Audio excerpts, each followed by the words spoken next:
Salamu alaikum. Anan gobe. Sa yayi muku. Ya fari mai farin aniya ba Allahu akbar alan gobe. Ka san mu da kana gani wannan matan namu yayi dare ba ai. Kuma takwararin naku ne ai. Ɗan Kanuri to ai dama duk inda kaga babbar bari to ai yana kasan fulani ai. Dole amma ba fulata ne mai kudi ba.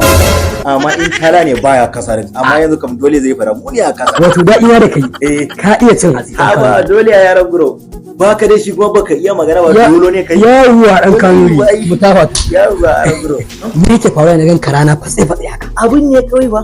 Kawai kasa kana yi ko karan zai tafi ba shi kenan ba ya Ɗan Kanuri wato kai din alamun kan cewa kai din nan in Allah ara maka dama fulani sai shiga uku. Za su more fa. A rana daya kam zai ba su abinci yaki. Rana daya? In so wuce ba. To shikenan. Yawwa to shikenan tunda abin tunda za a ba su ka gani ma dole zan fada ai. Ba ni zan yi. Ai kudin kirki ne ai. Duka jari bai dama duk yanda kuna na ai kuma kyauta ne ya sani. Warai ɗan Kanuri. Duk an ce a azumi ma kana ta kyauta kana ta tallafa wa mutane. Warai ɗan Kanuri. Ya sani ai. Yawwa English.